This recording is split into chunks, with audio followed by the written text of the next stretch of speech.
नमस्कार, मार्केट पंचनामा में आप सभी का स्वागत है। मैं हूं सुमित और एक और कारोबारी सत्र जबकि भारतीय बाजारों में रिकॉर्ड क्लोजिंग देखने को मिली। लगातार ये छठा दिन है जबकि भारतीय बाजार तेजी के साथ ही कामकाज कर रहे हैं। एक जोरदार तेजी मार्केट्स के अंदर बनी हुई है और जो ये तेजी का रुख है ये चौतरफा है। लगातार जो खरीदारी देखी जा रही है वो चौतरफा ही खरीदारी है।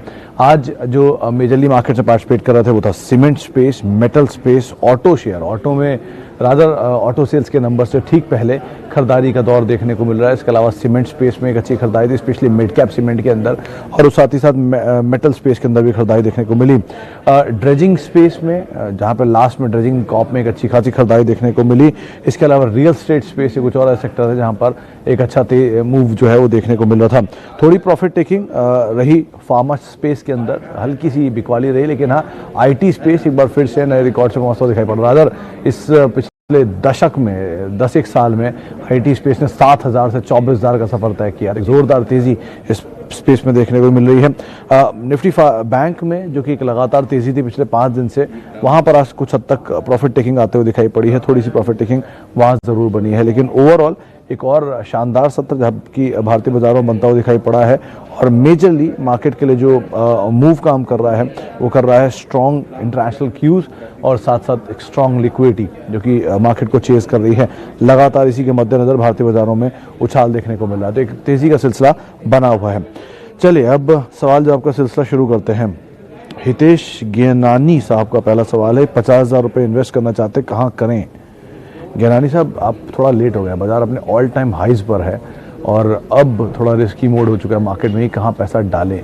खैर नेवरलेस जो अगर ये मानते हैं आप कि बाजार लॉन्ग टर्म सस्टेन करेगा अपनी तेज़ी को और ग्रोथ रखेगा, इंडिया की ग्रोथ स्टोरी में पार्टिसिपेट करेगा, तो ऑब्वियसली बात है तेज़ी भी और रहेगी। और उस तरह की तेज़ी में ऑब्वियसली बात है आप टॉप 5 कंपनीज़ को चुन सकते हैं। Reliance, TCS, HUL, HDFC bank और इन्फोसिस, ये 5 टॉप कंपनीज हैं जिनको आप ज़रूर देखें। आप इन्फोसिस को हटाना चाहते हैं तो HDFC लिमिटेड को ले आइए उसकी जगह पर।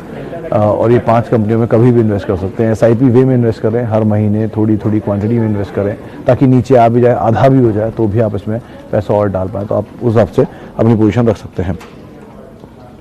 अच्छा, स्वरूप दत्ता साहब का एक सवाल है, उनके पास 2-3 शेयर है। पहला शेयर है बॉश, 14,900 के दाम पर खरीदारी है, 8 शेयर है। तो बॉश पे पहले बात करते हैं। दत्ता साहब देखिए, बॉश पूरे वर्ल्ड में एक तो जर्मन जाइंट है, अलग अलग स्पेस में काम करती है, कंज्यूमर ड्यूरेबल स्पेस में है, ऑटो स्पेस में है, चाहे कंपनी कार्यरत है। और इन स्पेस में होने के बावजूद भी ये पूरे वर्ल्ड में सिर्फ इंडिया में ही लिस्टेड है। तो पूरी दुनिया में कोई भी अपडेट इस कंपनी जुड़ा आएगा तो उसका इम्पैक्ट इंडियन स्टॉक के ऊपर देखने को मिलेगा कि इंडिया में ही एक सिर्फ लिस्टेड है। तो कंपनी वाइज कोई बुराई नहीं है, मल्टीनेशनल कंपनी है, पुरानी हिस्ट्री है, 100 साल के आसपास की हिस्ट्री इस कंपनी की और स्ट्रॉन्ग प्रमोटर है। डिविडेंड पे ऑफ ठीक ठाक है, लेकिन ऑब्वियसली ज़्यादा भाव के आगे थोड़ा छोटा ही दिखाई पड़ेगा आपको, लेकिन अच्छे प्रोडक्ट में अच्छी कंपनी है, इन्वेस्टमेंट ग्रेड स्टॉक है। ये 1-2 दिन 3 दिन वाला स्टॉक नहीं है, इन्वेस्टमेंट ग्रेड स्टॉक है। 2,000 या 21,000 रुपये के 21,000 या 18,000 रुपये के भाव पे इसमें प्रमोटर ने कुछ बायबैक भी किया था, जहाँ उसके बाद ही उसके नीचे मिल रहा है आपको।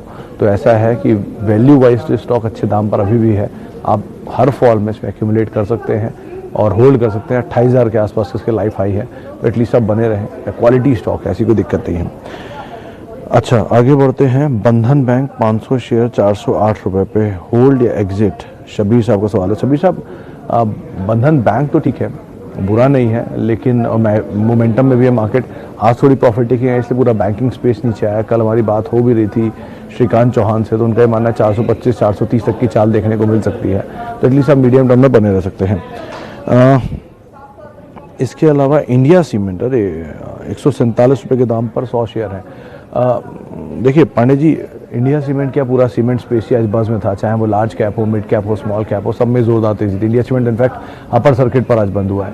तो वैसे तो कंपनी बुरी नहीं है, अच्छी कंपनी है। अब खरीदारी की प्रबल दावेदार है, खरीदारी मतलब कोई से एक्वायर कर सकता है, ऐसी प्रबल दावेदारी है।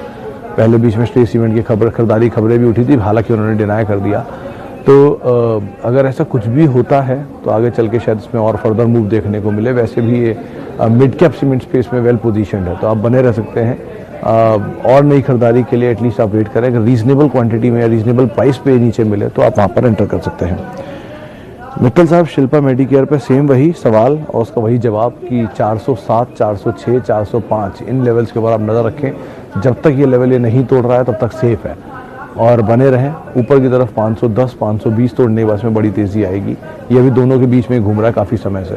कोई भी एक लेवल, कभी भी एक ट्रिगर आया और ट्रिगर के बाद में तेज़ी आई और वो लेवल टूटा दोनों तरफ में कोई भी, तो उसके अकॉर्डिंग ये रिएक्ट करता हुआ दिखाई पड़ेगा, तो आप उसको ध्यान रखिएगा। राठौर साहब, जैन इरिगेशन के केस में मेरा एक ही कंसर्न है कि इसकी डेट काफ़ी है और प्लेज काफ़ी है। जब तक वो दोनों नहीं सुधरेंगे ये बाय लिस्ट में नहीं आएगा। तो डेट सुधर जाए, प्लेज सुधर जाए, प्रॉफिटेबिलिटी इंप्रूव हो जाए तो आप इसमें एंटर करें, अदरवाइज सिचुएशन की थोड़ी ख़राब है। आगे बढ़ते हैं। एक सवाल है इंडसइंड बैंक को लेकर रतनदीप साहब का। रतनदीप जी, इंडसइंड बैंक वैसे अंडर परफॉर्म करके गया है हाल फिलहाल में। कल इसमें अच्छी तेज़ी थी, 5-5.5% का उछाल था। ब्रोकर हाउसेस के टारगेट्स हैं 950-960 रुपए के आसपास के। आप नियर टर्म में बने रह सकते हैं। एक ही कंसर्न उन्होंने भी उठाया कि इसमें शायद सिचुएशन इंप्रूव हो लेकिन उतनी ज़्यादा इंप्रूवमेंट शायद ना आता हो दिखाई पड़े, तो आप अकॉर्डिंगली इसमें कॉल ले सकते हैं। अच्छा, max finance versus HDFC life 1 year के लिए मित्तल साहब ऑलवेज HDFC लाइफ। मैक्स के साथ हमेशा एक कंसर्न है कि इनके साथ स्टेक सेल की बस भी रहती है, एक दूसरा प्लेज भी है इनका काफ़ी, 2। तो ये प्लेज का कंसर्न इस ग्रुप में ही है। तो इंस्टेड आप HDFC लाइफ को प्रेफर करें जहाँ पर क्लीन सिचुएशन है सो फार, तो आप वो ज़्यादा बेटर ऑप्शन मुझे दिखाई पड़ रहा है। ACC सीमेंट 1700 की कॉल। अरुण साहब, ऑब्वियस बात है कॉल आपने कल की तो नहीं ली होगी। अगर कल की लिए तो कोई फ़ायदा नहीं फिर तो, क्योंकि प्रीमियम वाइप आउट हो चुका है पूरा। लेकिन हाँ, अगर अगले महीने की है तो आप बने रह सकते हैं। सीमेंट में तेज़ी है, शायद इसमें थोड़ा और मूव देखने को मिले भी। SBI कार्ड का क्या फ्यूचर है? रादर रवि मंडल साहब, कल एक रिपोर्ट आई थी कोटक की, उन्होंने इनिशिएट किया था SBI कार्ड पे एक अपनी कवरेज और उनके टारगेट शायद 950 से 900 रुपये की रेंज में थे। उन्होंने बात साफ की कि जिस तरह की ग्रोथ आ रही है लॉकडाउन के बाद से ऑनलाइन डिजिटल ट्रांजैक्शंस में, इस कंपनी को उसका एक बड़ा बेनिफिट आता हुआ दिखाई पड़ सकता है। तो आप एटलीस्ट इस चीज़ को मद्देनजर रख के बने रह सकते हैं। हालांकि ये ना भूलें कि लोअर लेवल से स्टॉक काफ़ी चला है, भले साल दर साल या फिर अपने IPO प्राइस से इतना नहीं चला, लेकिन लोअर लेवल से काफ़ी चला है, तो आप उस हिसाब से अपनी रणनीति रखेंगे। अच्छा, आगे बढ़ते हैं। HDFC bank and HDFC limited. Dheeraj Jethwani साहब, अगर TCS, HDFC बैंक और HDFC लिमिटेड इन 3 में मुझे ऑर्डर देना हो तो ऑब्वियसली बात है तीनों को उसी ऑर्डर में रखा जाएगा जिस ऑर्डर में बाजार रखता है। पहले नंबर पे TCS, दूसरे नंबर पे HDFC बैंक, तीसरे नंबर पे HDFC लिमिटेड। और ऐसा नहीं है तीनों बैंक में से कोई भी बुरा है SIP के लिए। आप एक में भी कर सकते हैं, तीनों में से किसी भी, और तीनों में भी कर सकते हैं। और एक ही खाली आपको चुनना हो तो TCS सबसे अच्छा विकल्प है। ऑब्वियस रीज़न है, देश की दूसरी सबसे बड़ी कंपनी है, टाटा ग्रुप की सबसे बड़ी कंपनी है, 72% उनके मार्केट कैप को कंट्रीब्यूट करता है और एक बहुत ही इन्वेस्टर फ्रेंडली स्टॉक है, यानी कि अच्छा डिविडेंड और बोनस वगैरह देता रहता है। तो आप उसके अकॉर्डिंग अपनी कॉल ले सकते हैं। अच्छा, आगे बढ़ते हैं। बेक्टर फूड को लेकर कई सवाल आ रहे हैं। देखिए, बेक्टर फूड के केस में हमेशा एक ही क्रूशियल चीज़ रहती है कि एक तो आउटसोर्स्ड कंपनी है, ये बाकियों के लिए काम करती है। आप मिसाल तौर पर हिंदुस्तान फूड को देखिए, वो इसी तरह के बिजनेस के अंदर है, वो बाकी सेक्टर अलग है लेकिन कंपनी इसी तरह की है। अगर आपको लेना ही है तो आप उस कंपनी के साथ जाइए जिसका प्रोडक्ट इंटरमीडिएट है, जिसको ये सर्विस दे रही है। आपके सामने ब्रिटानिया है, आपके सामने बर्गर किंग है, आप इन 2 विकल्प को देख सकते हैं। आपने ले रखा है तो आप बने रहिए, तेज़ी मिलती है, रीजनेबल प्रॉफिट आए तो आप लेकर निकल सकते हैं।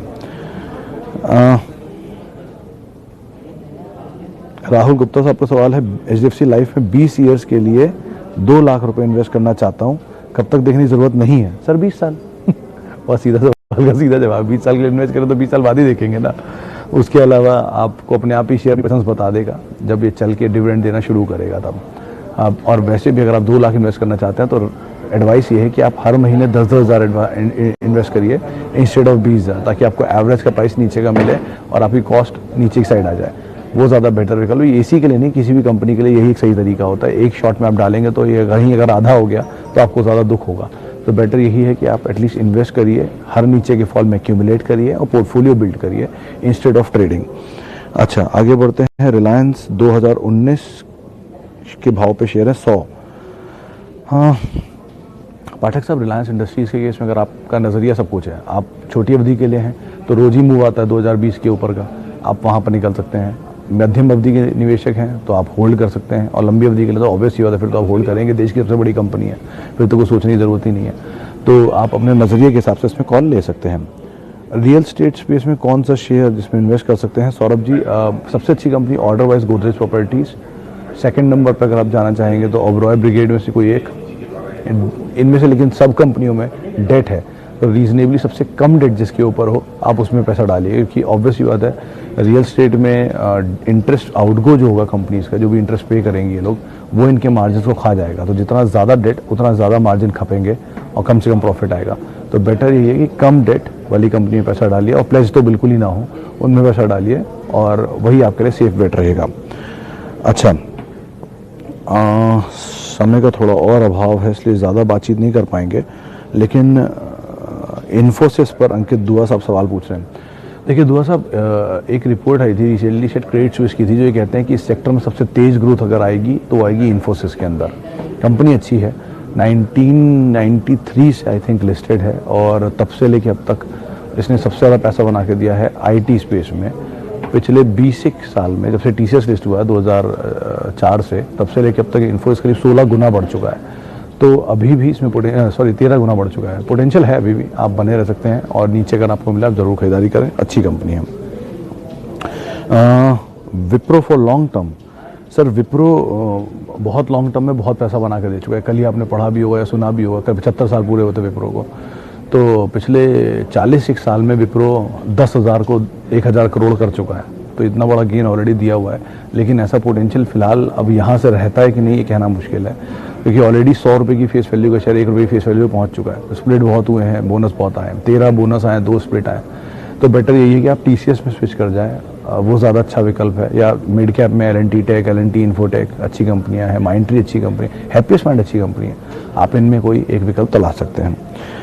अच्छा, गोदरेज कंज्यूमर राकेश पटेल साहब, आप बने रह सकते हैं इसमें। अगर आपने ले रखा है तो कुछ हो सकता है 2-4 दिन में इसमें कोई बड़ी खबर आए, खासतौर से इनके सेल्स अपडेट को लेकर अच्छी खबरों की उम्मीदें बाजार में, आप इस हिसाब से बने रह सकते हैं। चलिए एक आखिरी सवाल और लेते हैं। सवाल होगा वोकहार्ट पर।